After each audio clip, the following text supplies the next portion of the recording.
Student, welcome to my channel. आज मैं BEd third semester के लिए लेसन प्लान इकोनॉमिक्स का लेकर आई हूँ, जिसमें मैं अगर देखा जाए मैंने टॉपिक क्या चुना है तो important and nature of economics मैंने इसका टॉपिक चुना है। अगर देखा जाए तो इसमें अगर देखा जाए पहले आप डेट डालोगे, फिर क्लासेस डालोगे, फिर सब्जेक्ट डालोगे, फिर टॉपिक डालोगे, फिर इसमें पीरियड डालोगे, फिर ड्यूरेशन डालोगे। फिर उसके बाद टॉपिक में आप अपने जो भी टॉपिक है वो डाल दो, सब्जेक्ट में इकोनॉमिक्स हो जाएगा और यहाँ पे ड्यूरेशन में 30 मिनट्स का ड्यूरेशन होता है वो आप डालोगे। फिर यहाँ पे जनरल ऑब्जेक्टिव क्या है, यहाँ पे मैंने 6 पॉइंट लिखे हैं किससे रिलेटेड, जनरल ऑब्जेक्टिव से रिलेटेड। स्पेसिफिक ऑब्जेक्टिव यहाँ पे कम से कम मैंने 5 स्पेसिफिक ऑब्जेक्टिव लिखे हैं, आप इसकी फ़ोटो ले सकते हैं।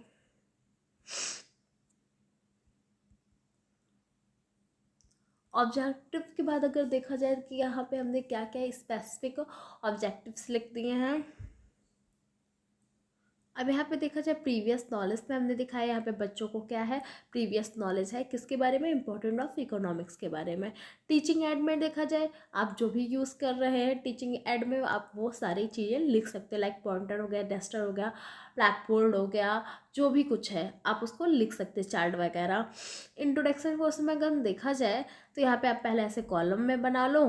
फिर जो हमारा पहला क्वेश्चन वो क्या है, what do you mean by from economics, आप इकोनॉमिक्स से क्या समझते हो आप इसको यहाँ पे एक्सप्लेन कर दोगे। देन मैंने जो सेकंड पूछा है, definition of economics in this short as per the household management. देखो हाउस होल्ड मैनेजमेंट इसमें लास्ट में आया तो आप उससे रिलेटेड ही क्वेश्चन यहाँ पे बनाओगे जो दूसरा है। फिर आपने यहाँ पे रिप्लाई कर दिया, अब जो रिप्लाई किया है अब वो किसके पॉइंट ऑफ व्यू से होना चाहिए, what are the importance of economics, क्या इंपॉर्टेंस है इकोनॉमिक्स के। बच्चे ने क्या किया, अनआंसर, उसने कोई आंसर नहीं दिया, ठीक है। उसके बाद स्टेटमेंट एम क्या है, today we shall study about economics, हम आज किसके बारे में पढ़ेंगे तो इकोनॉमिक्स के बारे में पढ़ेंगे।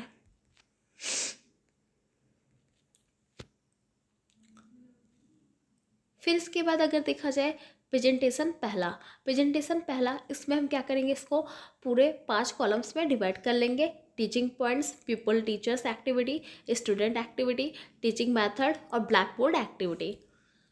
जो मैंने पहला क्वेश्चन पूछा है, how many areas of economics, they are 2 areas of economics, MA and MI, ठीक है।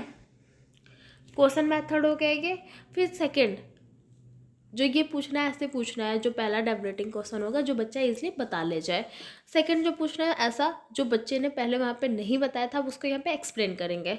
What are the importance of economics, importance क्या है इकोनॉमिक्स के हैं।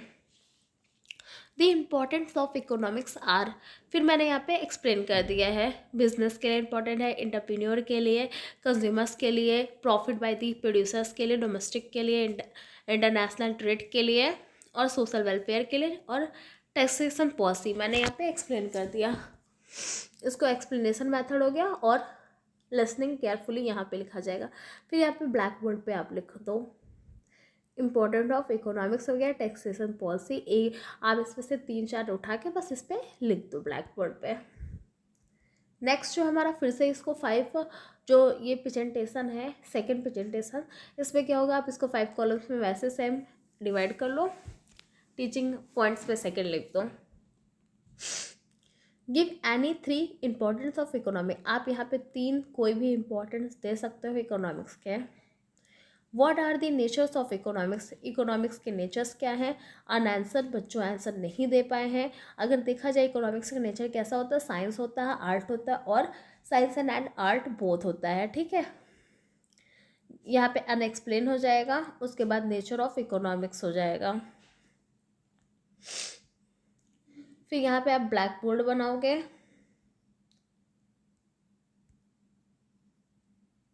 फिर यहाँ पे आप ब्लैक बोर्ड बनाओगे, ब्लैक बोर्ड पे सारी चीज़ें क्या एक्सप्लेन करोगे, क्या क्या एक्सप्लेन करोगे, नेचर ऑफ इकोनॉमिक्स हो जाएगा, economics is a science, economics as a art हो जाएगा, economics as a both art and science हो जाएगा।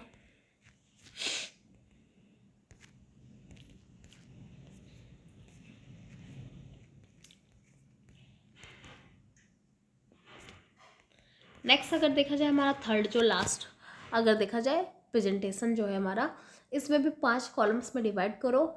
ऐसा पूछो अब जो तुमने पीछे पढ़ाया था, नेचर पढ़ाया था, नेचर से related question, what is positive science, क्या होता है, what do you mean by, अब उसको एक्सप्लेन करो, ये क्वेश्चन मेथड हो जाएगा।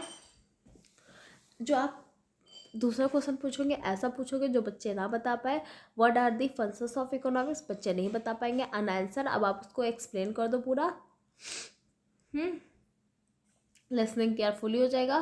फिर यहाँ पे क्या करो, ब्लैक बोर्ड पे, फिर यहाँ पे क्या करो, ब्लैक बोर्ड पे आप इसको डिस्कस कर लो फंक्शंस को, what to produce, how much to produce, whom to produce, ये हो जाएगा। अब यहाँ पे देखा जाए कॉम्प्रहेंसिव क्वेश्चन में, what are the basic functions of economics, does economics the positive, nature of economics any two बताओ, what are the importance of economics, ये सारे क्या करना है आपको एक्सप्लेन करना है। उसके बाद आप जो तीनों ब्लैक बोर्ड पे लिखे हो उसको एक ब्लैक बोर्ड पे यहाँ पे लिख दो सब कुछ डाल के। इंस्ट्रक्शंस और ऑब्जर्वेशंस क्या होंगे आप वो लिख दो, कि क्लास को हम सुपरवाइज कर रहे हैं, कि हम क्लास को क्या कर रहे हैं, सुपरवाइज कर रहे हैं, कॉपी करो, लिखो, ये सब ठीक है। अब उसके बाद अगर देखा जाए रिवीजन क्वेश्चन, आप उन बच्चों को रिवीजन करवाओ, वो क्या है, नेचर ऑफ इकोनॉमिक्स, ठीक है। आप मतलब कि यहाँ पे हमने यहाँ पे एमसीक्यूज दे दिए, आप ऐसे एमसीक्यूज दे सकते हो, ठीक है। होमवर्क अगर देखा जाए, making a short file project on the nature of economics, एक आपको शॉर्ट फाइल बनाने किस पे, नेचर ऑफ इकोनॉमिक्स पे। Thank you for watching me, like and subscribe my channel for more videos related to the lesson plan या any another study. Thank you.